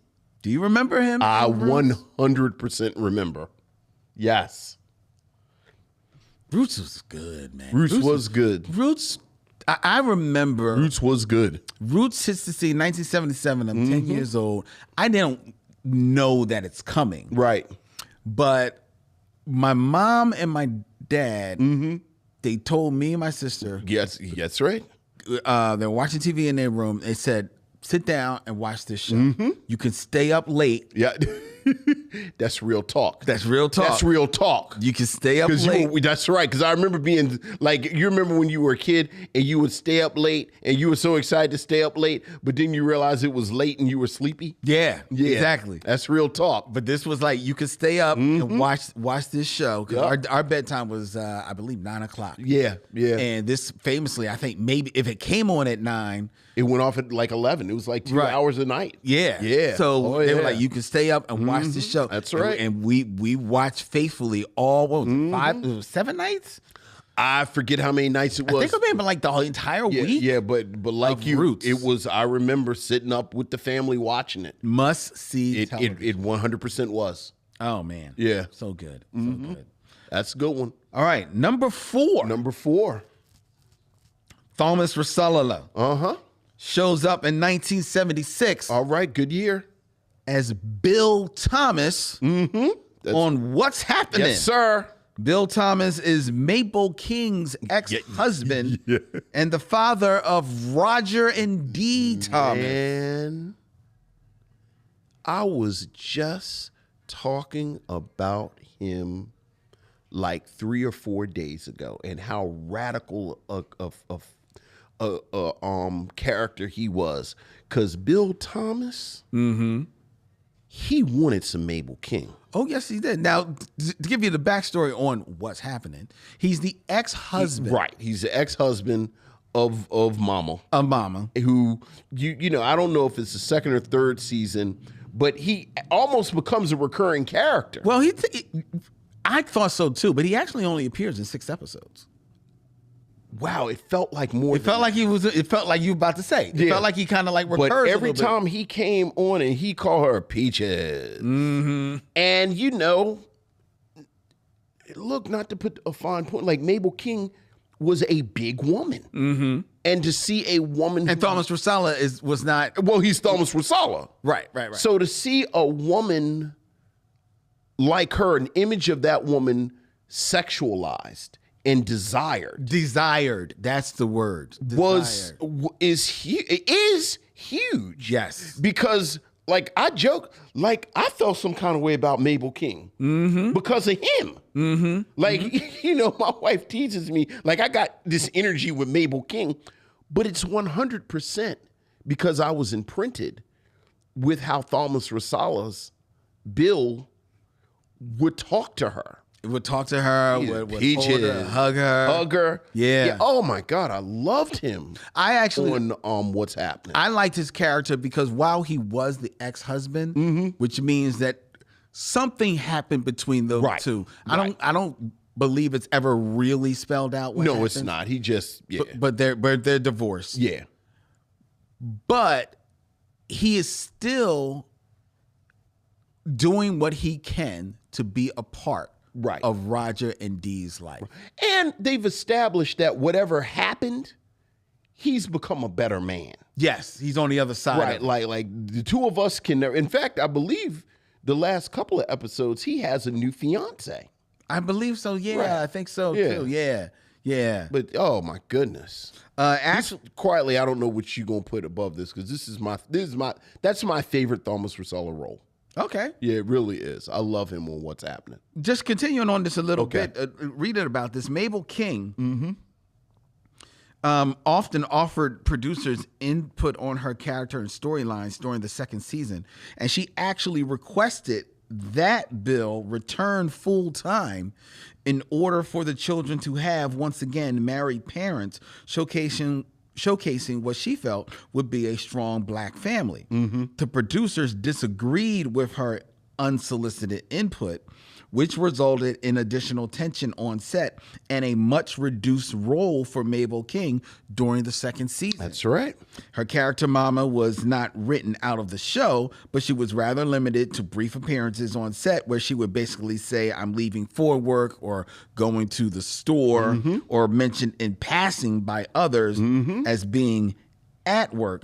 And then actually, I think eventually she actually does leave the show. She 100% leaves the show. She often leaves the show. Maybe the third season? The third season leaves the show. Oh, yeah. Yeah. Oh, yeah. Which, you know, this is a story you hear again and again on these 70s black sitcoms. Yeah. Yeah, unfortunately. Yeah. Because we don't even go into, we're talking about Thalmus here. We don't even go into like some of the contract situations that happened with what's happening. God, yeah. But yeah, that is a performance that's very close to my heart. This next one, this may be, and I got a soft spot for Bill Thomas as well, but this may be my favorite Thalmus Rasulala television role. Okay. And this is as Ernie Harris from a famous episode of Good Times in 1975. Oh, yeah. Called The House Guest. Yes. Where James, John Amos, welcomes his childhood pal Ernie, played by Thalmus Rasulala, into the Evans household. Ernie regales the family with old childhood stories of him and James, who he calls Patches. Right, because because he was the poorest kid that's on the right. block, and even his patches had patches. Right, his pants were more patches than pants. Right. He said patches. When James, who was able to you find out that Ernie actually has a bit of a gambling habit, bad gambling habit, and is actually on the run from some hoods who actually have caught up to him at the house in the apartment. Is that one of the appearances of Rosie Grier as one of the thugs? Yeah. When James, who was able to get the hoods to leave by telling him that Ernie had dropped by briefly, but then split, confronts him. Ernie makes it out as if it's no big deal, saying, well, for $10,000 they kill you, but I only owe $6,000, so they'll only break your arm. But then he famously steals the sterling silver salt and pepper shakers, which were a family heirloom worth about $80 that Florida and James got as a wedding present. When he is about to, they catch him as he's about to leave with them. He says, "I bring them back, I promise, with interest." Yes. But they let him go, knowing full well, Right. They never. that he'll never. Yeah. Yeah. It's a good episode. That is a good episode. episode.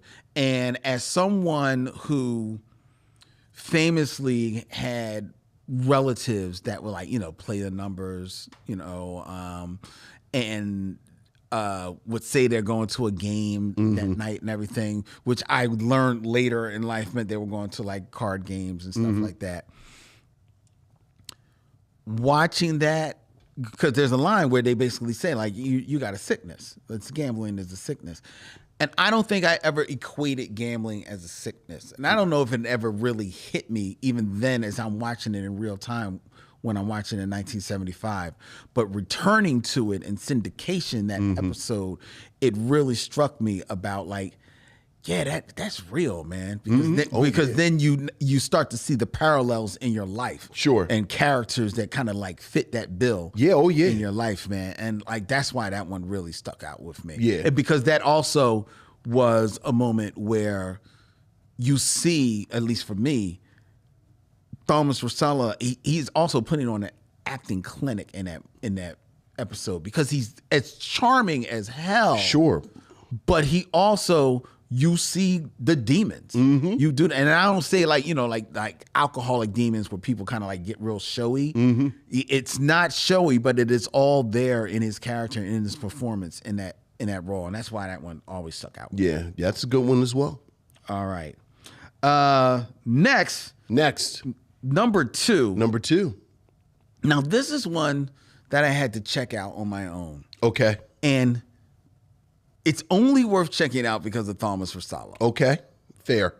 And this is his performance as Frankie Steele. Okay. In the 1975 Mr. Rico. Are you familiar with the film Mr. Rico? No. Mr. Rico is a 1975 crime drama where accused murderer Frankie Steele walks free thanks to the effort of a San Francisco defense lawyer, Joe Rico. But then, summarily, there are a bunch of cop killings strike the city, and all signs point to the newly released Steele as the perpetrator, which now has defense lawyer Joe Rico, thinking to himself, have I sprung a killer? So he is intent on righting this wrong. Frankie Steele is played by Thalmus Rasulala. Oh, okay, nice. Mr. Rico, Joe Rico, the San Francisco defense lawyer, in his last leading film role is portrayed by Dean Martin. Oh, well, come on. You're saying this isn't good? No, it's not. I've watched. I've watched it Monday after Bucktown. Yeah, Dean Martin and Thalmus Rasulala. It's 1975. Dean Martin. He's like okay. Picture it. He's supposed to be a kind of like down on his luck, like defense lawyer. dog-eared defense lawyer. Sure. But it's 1975 Dean Martin, spray tanned, rich. Because this is post real estate mogul. Yes. Dean Martin. Yes. Oh yeah. Like plenty of product in the hair. He's got the pump. And he's old, but he still got to kind of like look like he's hip. You're kind of selling it.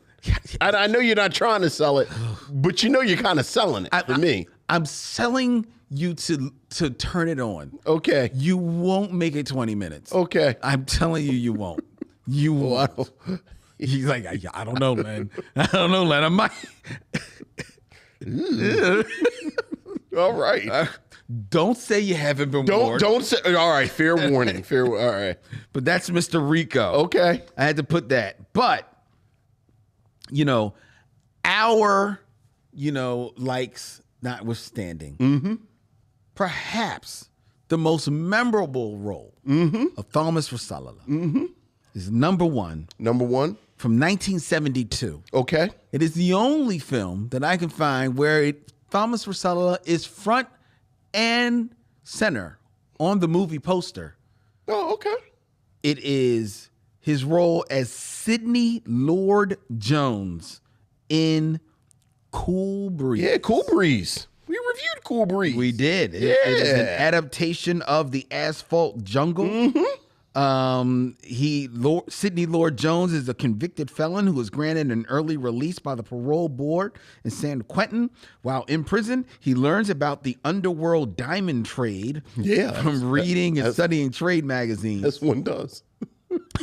It motivates him to plan a heist to steal $3 million worth of diamonds from the largest diamond brokerage in the Pacific Coast. Yeah. Oh yeah. In this film, it's Thalmus Rasulala. Look, like having a ball, leading the troops. A ball in what is a theme for this episode. It is a film that could have been better than it is. Yes, if they had paid more attention to it. But you're right, because the bones are there. Yeah, but he carries the thing on his shoulders. He does, and that's a movie worth returning to. Yeah. So don't see Mr. Rico. Yeah, but watch. So yeah, well, Yeah, there you go. Michael, don't see Mr. Rico. Okay, all right. Watch Cool Breeze. All right. Watch Cool Breeze. That's our top 5. That's the Thalmus Rasulala. That's a good top 5. That's a good top 5. You didn't even mention him as angry police captain in New Jack City. I didn't. With the gray, where the mustache was gray now. I know. He was angry police captain in New Jack City. And because these guys were real unorthodox. I know. And Mario Van Peebles said, we need some New Jack cops for some New Jack criminals. Yes, in this New Jack City. In New Jack City. Yes. I didn't mention it. You didn't mention. I didn't mention. His angry police captain. Yeah, well, where the mustache was gray. He's not front and center. He's not front and center. So, All right. This is where he shines. Fair enough. All right, ladies and gentlemen, it is now time for the Game of Kings. That's right. Otherwise known as 6 Degrees of D'Urville Martin.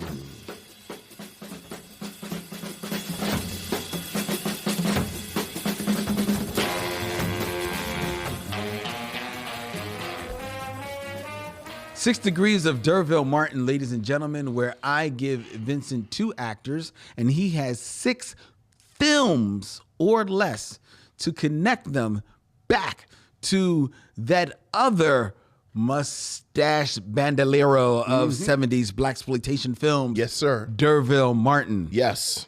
And Vincent, I'm telling you right now, I gave you a great top 5 because this is going to be a hard D'Urville Martin. All right. Fair enough. All right. What we got? Okay. What we got? I'm going to give you an option of starting with number 2 and number 1. I'm going to start with number 1. Let's start with number 1.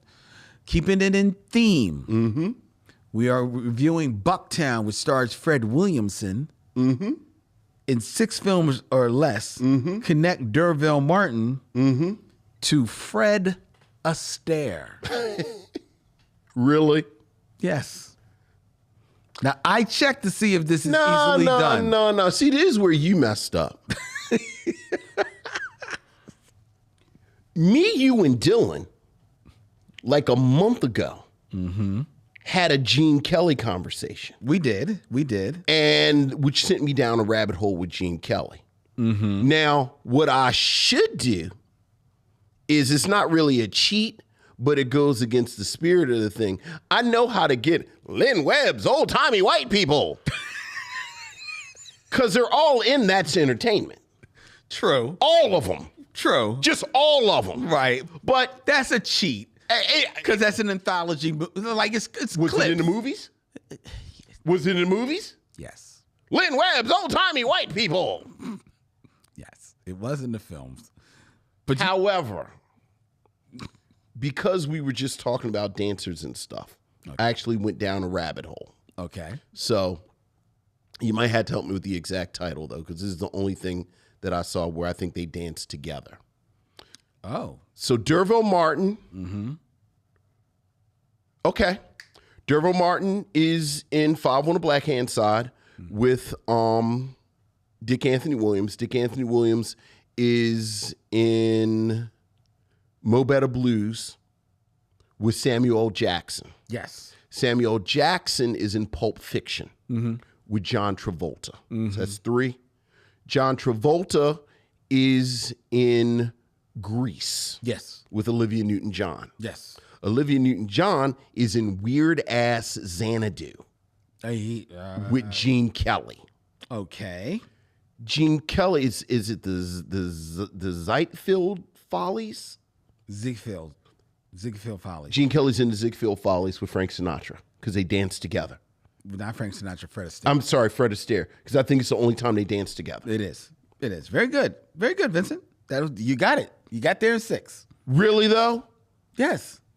There was an easier. Fred Astaire. How do you get to Fred Astaire? How do you get to Fred Astaire? What is he in that I could have connected him to? D'Urville Martin is in Guess Who's Coming to Dinner with Sidney Poitier. Yes, he is. Sidney Poitier is in what's the movie with Paul Newman? the Paris Blues. Paris Blues. Paris Blues with Paul Newman. Paul Newman is in the Towering Inferno with Fred Astaire.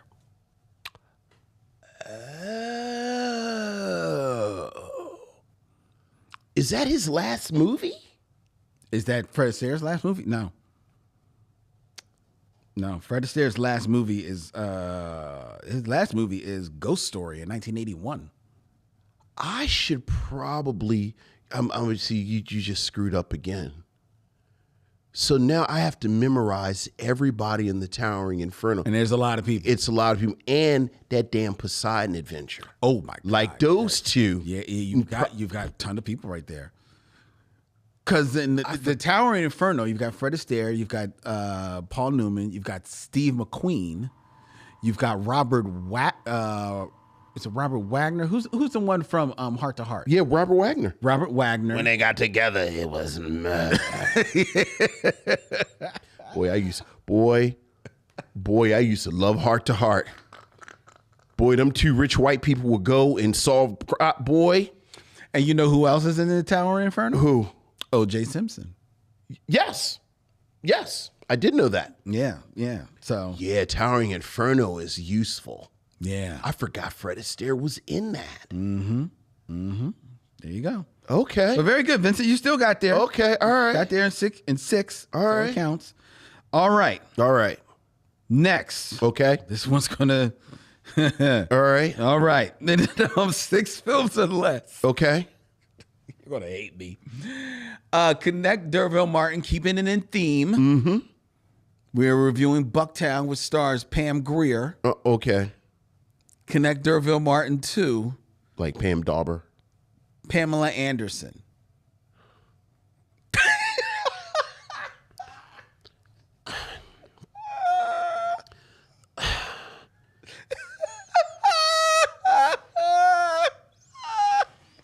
Is somebody in Barbed Wire with her?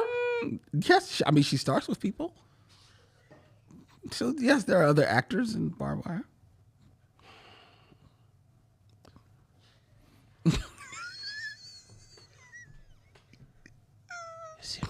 None of them you would know. But Right, like so. Right.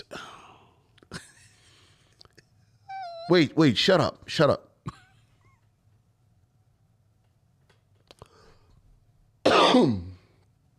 Okay. Oh my God! All her stuff is like direct to video. not quite. I believe me. I checked to be sure. Why do I? What? Wait. Why am I seeing? She's not in Talladega Nights. No, she's not in Talladega Nights. She's not in Talladega Nights. You're right. She's not in Talladega. But what she is in is Borat. She's in Borat with Sasha Cohen. That's where she is. Because I think she plays herself. Okay, there you go. I wondered if you're going to pick that one. There you go. What else would I have picked? I mean, I tried Barbed Wire, but I think it's just her. All right, so she's in Borat with Sasha Cohen. Yes. Sasha Cohen is in Talladega Nights, The Ballad of Ricky Bobby, with Michael Clark Duncan, who's in The Green Mile with Tom Hanks, who's in Philadelphia with Denzel Washington. Yes. Who's in Mo Better Blues with Dick Anthony Williams. Who's in Five on the Black Hand Side with D'Urville Martin. Very good, Vincent. Is she in anything? What is she in? Well, she is in Barbed Wire. Yes. Who else is in Barbed Wire? Is there anyone in Barbed Wire? From the top of the call sheet, we have Pamela Anderson Lee. Yes. Tamaria Morrison. Oh, okay. That doesn't help. Victoria Rall. Oh, so Victoria Rao, I could have bounced. Why do I know that name? She was on the soap operas. Oh, okay. But I think she was also, click on it. Isn't she in Eve's Bayou? Yes. Yes. So I Seeing could have face. used her and bounced to Eve's Bayou. No, she's not in East Bayou. Is she in East Bayou? I thought she was the patient. Because now that I'm seeing I thought her, she was the patient that he went and checked on. Yeah, you're right. You're right. Because when I saw her, I immediately. Louis Journey Smollett went for her dad to her house call, and she said, "I need some medicine." And then he sent Louis Journey Smollett out the room. Right. No, when I saw her, I immediately remembered her from Distinguished Gentleman. I don't remember her. Of course, I also don't remember Distinguished Gentleman. So yeah, I could have used Victoria Raoul. Okay. Well, who else was in Barbed Wire? James Noseworthy. Oh well, sure. Xander Berkeley, Udo Kier, and Steve Railsback. Steve Railsback's the name. And Xander Berkeley is why do I recognize that name? Yeah, you know him. He's an actor. He showed up in Terminator 2, Candyman, and he was on The Walking Dead. Okay. He played Gregory in The Walking Dead, if you watch The Walking Dead. But Borat interviews her. There you go. Like when he interviews, what's his name? And says, "Mr. Chocolate Man, can I lick you?" I thought that Borat was going to be the one that you would probably go to. But the other movies that she was in Scooby-Doo. Which I've never seen. I didn't know if maybe you watched that with the kids. And she was in the superhero movie, that parody film. I never saw that. And she was in Scary Movie 3. Which I never saw. Are the Wayans in Scary Movie 3? You know what? Is that the one where they had left? I think they leave by the Scary... Yeah, they're not there. Yeah. They're not there. They just get a based on... Is my girl in there? Credit. Is Regina Hall in that? Yep. Okay. And Eddie Griffin. Okay. Just and Queen Latifah, naming all the black, and Kevin Hart, and Anthony Anderson. Oh, so Scary Movie 3 would be surprisingly useful. You may want to put that in your quiver. With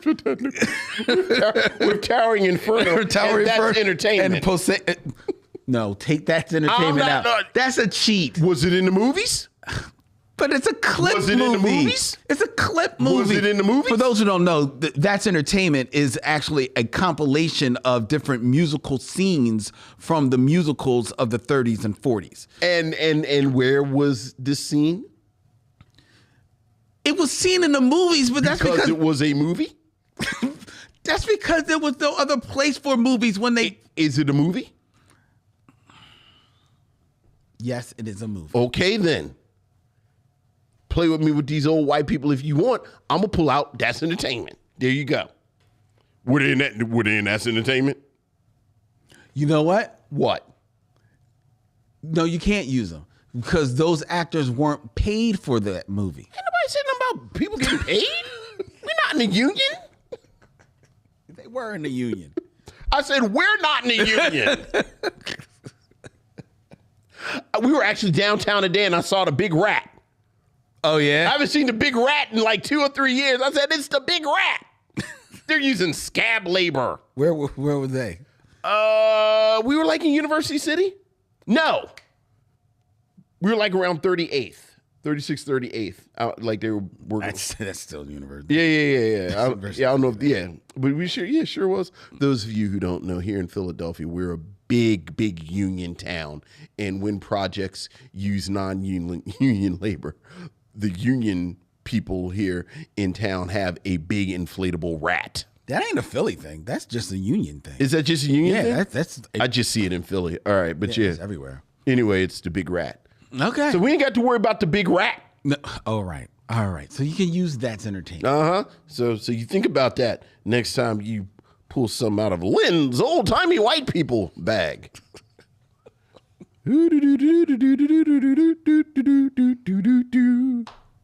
Yeah, but then you got to guarantee that I'm probably racist and probably anti-Semitic. That's the show. Not really happy about the gays either. It's Lynn's old-timey white people. Lynn's old-timey white people. Special guest appearance by a colored servant.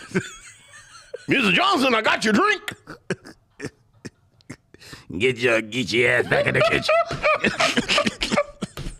It's Lynn's old-timey white people. You can email us, ladies and gentlemen, before we tell. Oh, yeah. Let me get this out of the way because next week it'll literally be the last episode of the Micheaux Mission. But before that, you can email us all of your thoughts and your concerns for my well-being at micheauxmission@gmail.com. That's MICHEAUXMISSION @gmail.com. The Micheaux Mission is also available on all your social media, whether or not that be Twitter, Instagram, or Facebook at Micheaux Mission. You can also subscribe to the Micheaux Mission on YouTube, where you can subscribe, hit the bell to be notified of when we go live, when we put up our shorts and our clips from the show. And if you watch these videos all the way to the end, that really helps us because it pushes it out. YouTube will then push it out to other movie lovers such as yourself. And if you don't watch the movie to the end because you got to the ha-ha, share that ha-ha with a friend and family and have them subscribe to the Micheaux Mission. You'll be glad you did. All right.